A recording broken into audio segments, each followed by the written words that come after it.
It is 1297. More than 23,000 ounces of silver have come out of the royal mine at Bere Ferrers in Devon. As the crown's manager, you must turn that metal into something the king can use. It still has to be refined, recorded, protected, and sent toward the royal mint. On paper, this looks like an exceptional opportunity. The crown controls the silver. Hundreds of workers are available. The mine has just recorded its strongest known year. Within 2 years, however, the Florentine banking house of Frescobaldi will lease the operation. They will withdraw in less than a year because they cannot make the lease pay.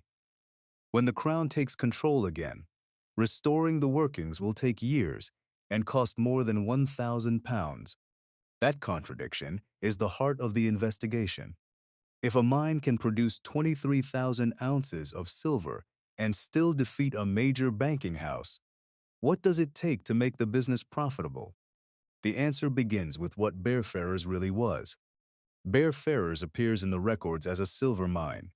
The label is accurate, but it hides most of the business. Workers weren't cutting blocks of pure silver from the rock. They were extracting lead ore that contained silver. That ore had to be raised, broken, sorted, washed, smelted into lead, and refined again to separate the precious metal. What looks like one mine was really a connected industrial system. Mining supplied the ore, dressing removed waste. Smelting concentrated the metal. Cupellation separated silver from lead. Transport carried the final product into the crown's monetary network. If one stage failed, it reduced the value created by every stage before it. Our clearest window into the operation is the surviving account associated with William de Wymondham, covering the years from 1292 to 1297. Other royal accounts, wage records, plans, and a later report by Thomas de Swainseye extend the picture into the early 14th century. Archaeology adds the landscape, workings, and infrastructure that written accounts can't show on their own. Together, these records establish ownership, production, labor, and major areas of expenditure. What they don't preserve is one perfect annual profit and loss statement. We can still test when the operation might produce a cash surplus. We just can't pretend to know its exact net profit in every year. And before any silver can enter an account, the ore must first travel through the mine. The first bill comes due where no sale is yet possible. Workers cut access passages, extend the workings, and remove barren rock. Medieval accounts called much of this dead work. It produces no load of payable ore today. It creates the chance to reach ore tomorrow. Then water enters the account. Shallow workings can be emptied with labor, leather buckets, and rope. As the mine goes deeper, that method grows more expensive. Men spend their day lifting water instead of ore. Channels and deep drainage adits demand far more capital at the start, but once working, they can keep larger areas accessible and extend production into winter. Ore reaching daylight still has little immediate value. It must be broken, selected, and washed. Discarding barren stone reduces the load carried to the furnace. Careless dressing, however, can throw away metal with the waste. The operator pays both to remove useless rock and to control the silver lost with it. Selected ore moves to the smelters. Wood, charcoal, furnaces, bellows, and skilled labor turn it into lead containing silver. Cupellation separates the silver from that lead. Even the residues can return to the process, washed and worked again for metal missed the first time. Only then can the silver be weighed, entered in the account, guarded, and transported. By the time one shipment reaches the mint, it carries the cost of underground access, drainage, ore production, fuel, specialized knowledge, refining, and security. The mine is not one workplace. It is a chain of dependent businesses, and the scale of that chain determines how much money must be committed before it produces anything usable. One legal distinction decides who earns what. The de Ferrers family owned the manor and the ground around the operation, but the precious metal belonged to the crown. Reginald de Ferrers could benefit from housing, food sales, and the growth of nearby Bare Alston. He had no claim to the mine's silver. The church retained a tithe, while the crown controlled the principal product. Under direct management, royal officials organized the mine, and the crown supplied long-term capital. When Frescobaldi took the lease in 1299, the bankers accepted the daily financial exposure. They gained the chance to benefit from production. They also inherited the payroll, the supply bill, and the need to keep the workings productive. No complete total survives for opening Bere Ferrers in 1292. The required assets are clearer than the final sum. Tools, rope, leather buckets, candles, furnaces, bellows, transport, timber, fuel, and wage money. All of them had to be paid for before refined silver reached the mint. The scale becomes visible in a later 5-year plan for working the mines. Its expected cost was £1,026. That equaled 246,240 pennies. Measured against an early 14th century benchmark of about 3.3 pence per day, for a master building craftsman, it represented roughly 74,600 skilled workdays. That budget covered far more than wages. The comparison simply reveals the scale of the commitment. A lease did not hand the operator a box of treasure. It handed over an industrial system that consumed cash before its product could be realized. Opening the mine was therefore not the end of capital spending. It was the beginning of recurring financial pressure.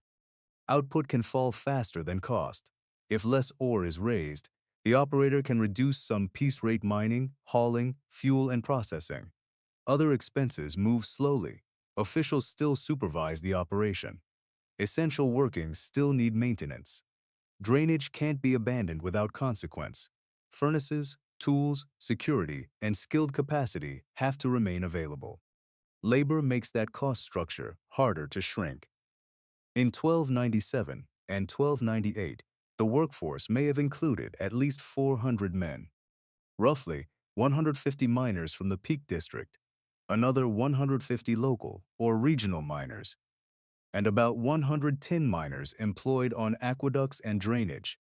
Around 1304, the plan still anticipated approximately 200 miners working through the year. The Crown didn't use one standard daily wage. Smelters and refiners could receive day wages. Ore production was often paid by the load, while dead work could be contracted by task or distance. Small groups sometimes divided one aggregate payment. The cash account still understates labor's full cost. Under direct royal management, workers generally weren't supplied with housing or food. Women and family members also appear in supporting work. By 1304, Matilda, daughter of the smelter Richard Bate, was washing residues. That work recovered metal. It wasn't economically free simply because family labor is difficult to value. The same supply could affect several accounts. Timber supported the workings, supplied construction material, and fed the fuel system. Charcoal kept smelting and refining active. Rope and leather served drainage and lifting. Candles allowed underground work. Boats, horses, and local carriers moved ore, fuel, and metal. A shortage of wood spreads quickly. Supports and construction become harder. Smelting fuel becomes more expensive. Furnace throughput falls. Less refined silver is ready for transport, while management, drainage, and the minimum skilled workforce keep consuming cash. One missing input crosses several accounts at once. Then comes leakage. Poor ore raises hauling and processing costs without producing equal metal. Dressing can discard valuable material. Smelting can lose silver. Tools break, transport is delayed, and theft remains possible. Yet the easiest cost to overlook is still dead work. Labor that creates no immediate output, but protects future production. Only after carrying those obligations can the operator finally count the revenue everyone expects. Refined silver sits at the top of the ledger. In 1297, recorded output rose above 23,000 ounces. A later estimate places Bere Ferrers at roughly 15% of the silver, entering the London Mint in 1296 and 1297. That proportion comes from secondary analysis, not directly from the mine account. The exact cash value of those ounces can't yet be established responsibly. The unit of weight, metal fineness, mint treatment, and possible deductions all affect the conversion. Assigning the 23,000 ounces a precise value in pounds would promise more certainty than the evidence provides. Gross metal output is not profit. Every ounce carries the cost of extraction, sorting, washing, smelting, refining, transport, and protection. It also carries a share of access and drainage. The strongest recorded year doesn't reveal normal capacity. A valuable product can still have a narrow margin when keeping production alive absorbs too much capital. Silver unquestionably mattered, but it cannot explain the full economic value of the system or why the crown returned after a private operator withdrew. Bere Ferrers doesn't hide a neat stack of modern customer revenues. There is no firm evidence that the mine charged outsiders for storage, rented working space, or sold security. Adding those categories would replace the surviving business with a modern template. It did create other layers of value. The ore produced lead as well as silver. The lead's exact annual value remains unknown, but it was a recoverable product rather than simple waste. Smelting residues could also be washed and worked again. That required more labor, but recovered metal left behind by the first pass. One load of ore could create refined silver, usable lead, and another recovery from residue. No new customer visit was needed. The additional value came from tighter control over material already inside the production chain. The surrounding economy captured value as well. Bear Alston developed as a market and service settlement because miners needed rooms and food. Local people supplied horses, transport, carpentry, candles, boats, and woodcutting.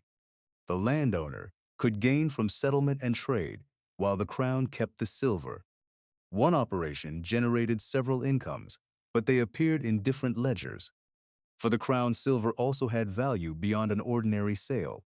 Refined metal entered the royal monetary system. That didn't erase production costs or automatically create profit.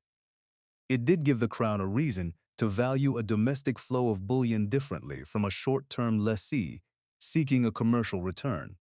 The deepest advantage lay underground. Bucket drainage consumed labor again and again. A deep drainage adit demanded heavy spending first, but could move water without the same lifting workforce. Around 1304, Thomas de Swainseye reported abundant ore and winter work made possible by improved drainage. This changes the interpretation of the entire business. You are not managing silver. You are financing access to silver. Ore has no operating value while water keeps it out of reach. Dead work and drainage turn a geological deposit into productive capacity. They also force the operator to spend for the benefit of future months and years. That makes the length of control decisive. The crown could invest in infrastructure and benefit it later. A short-term lessee faced a harsher calculation. Money spent on a deep adit today might improve output only after the lease had disappointed its investors. Taking accessible ore while limiting development could preserve cash briefly, but would make the mine steadily harder to operate. Infrastructure expanded the revenue that the mine could eventually generate. At the same time, it expanded the operator's obligations. The Crown's privilege protected its claim to the most valuable output. It also demanded control. Silver had to be weighed, recorded, refined, and protected. Loss during processing or transport meant missing royal property for which an official could be expected to account. Land and mineral ownership pulled in different directions. The de Ferrers family owned the manor, but not the silver. Reginald de Ferrers sought compensation as the operation consumed land, timber, access, and local resources. The exact settlement is unknown. Metal rights didn't remove the need to manage the surrounding landscape. Every increase in production enlarged the responsibility. More miners needed access and tools. More ore needed transport and fuel. More refined silver increased the value exposed to error or theft. No specific fine can be inserted without stronger evidence. What survives is a structure of royal officers, written accounts, controlled output, and orders that could move skilled workers into service. A keeper unable to explain missing metal, delays, or deteriorating infrastructure was managing the Crown's asset poorly. The most dangerous liability was a long-lived mine under a short operating horizon. That mismatch allowed separate risks to combine into one financial failure. The failure chain begins with water. When drainage weakens, miners lose access to productive ground. Fewer loads reach the surface. Dressing and smelting receive less material. Silver output falls. Hauling, output-based pay, and perhaps fuel decline with the ore. The savings stop there. Water still has to be removed. Officials and essential skilled workers remain. Tools and workings deteriorate. Cutting maintenance reduces today's spending by increasing tomorrow's repair bill. Working cash tightens next. Wages and supplies come due during extraction and processing. Silver realizes value only after recovery, refining, recording, and delivery. The operation can look rich in the ground and remain poor in the cash box. A fuel or timber shortage accelerates the decline. It affects supports, construction, smelting, and refining at once. If furnace output slows while water management continues, the gap between cash spent and metal realized grows wider. Ownership conflict adds friction. The Crown controls the silver, but the mine depends on land, wood, transport, housing, and food from a landscape it does not control as simply. One delayed input can weaken several production stages. The accounts now move in one direction. Drainage limits access. Ore production falls. Smelting throughput declines. Silver deliveries shrink. Fixed and semi-fixed costs continue. The operator cuts dead work to conserve cash, making future access worse. If the lease is abandoned, whoever takes the mine back must pay to restore the capacity those short-term economies allowed to decay. The Frescobaldi episode follows that direction. They took the lease in 1299 and withdrew in less than a year. The banking house itself didn't necessarily collapse. This particular operating arrangement simply couldn't be made profitable for them. The Crown then resumed direct management. Recovery took roughly 4 years and required more than £1,000. The variable that drives the financial test is therefore not silver price alone. It is how much accessible ore the mine can produce for the continuing cost of drainage and development. No complete annual ledger survives. So this is a reconstruction, not a recovered account. It combines documented output and workforce numbers with a wage benchmark, calculated comparisons, and stated production assumptions. It excludes an exact silver valuation, leads full value, financing costs, and several labor and processing losses. Begin with the strong case. 1297, when documented silver output exceeded 23,000 ounces. Several hundred men raise, dress, and move ore while the furnaces keep processing. Revenue comes from the silver, with an unknown contribution from lead and recovered residue. Labor, fuel, transport, refining, security, drainage, and development are also at their highest. The year could leave a positive operating cash margin. Without a complete expense account and verified value per ounce, however, that margin cannot be called documented profit. For an ordinary year, assume output between 12,500 and 16,000 ounces, about 55 to 70% of the strong year. Output-based labor and fuel fall. Management, drainage, maintenance, and skilled capacity decline much less. Spreading the 5-year plan of 1,026 pounds evenly would add roughly 205 pounds of annual pressure, though the real schedule is unknown. Little cash cushion would remain. For a weak year, assume only 4,500 to 8,000 ounces. Variable processing costs decline, but not enough to rescue the account. Drainage, supervision, minimum labor, equipment, and future access still demand cash. A deficit is likely. Cutting dead work softens it temporarily by transferring a larger recovery cost into the next year. The scenario matches the direction of the lease failure, but its output range is an assumption, not a surviving Frescobaldi account. Across all three cases, silver output changes faster than the cost of keeping the mine productive. An ordinary year can consume cash created in a strong year. A weak year can erase the rest while damaging future access.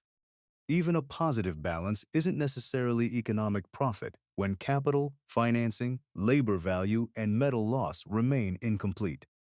The model predicts that long-term control and continued reinvestment matter as much as a rich deposit. The surviving outcome allows us to test that prediction. Frescobaldi brought banking experience and capital to Bere Ferrers, yet withdrew in less than a year. The lease failed. The family didn't necessarily go bankrupt. Working accessible ground without protecting future capacity may have helped the immediate account, but it couldn't make the mine sustainable. The Crown faced a different horizon. It could resume direct control, finance a longer recovery, and value silver within the royal monetary system. Over roughly 4 years, more than £1,000 went into restoration. By around 1304, deeper drainage permitted winter work and access to abundant ore. Recovery didn't prove that every year was profitable. It showed that patient capital could restore capacity where a short operating horizon failed. The Crown retained the metal claim, infrastructure, and future production. A temporary lessee carried daily volatility without certainty of recovering deep development costs. So, could England's Royal Silver Mine actually make money? Yes, but only with patient capital, reliable drainage, skilled labor, secure supplies, and enough time to recover the investment. A short-term operator could produce a great deal of silver and still lose money. The Crown could justify continuing partly through the strategic value of bullion, even when the exact cash profit remains unknown. Return to the shipment of 1297. More than 23,000 ounces are ready to leave Devon. At first, that metal looked like the whole business. The accounts reveal everything beneath it: workers, fuel, furnaces, transport, and the costly fight to keep water away from the ore. The treasure was never simply the silver underground. It was the system that kept the silver within reach. If you want to investigate another historical business through its costs, risks, and surviving accounts, subscribe to Trade Relic.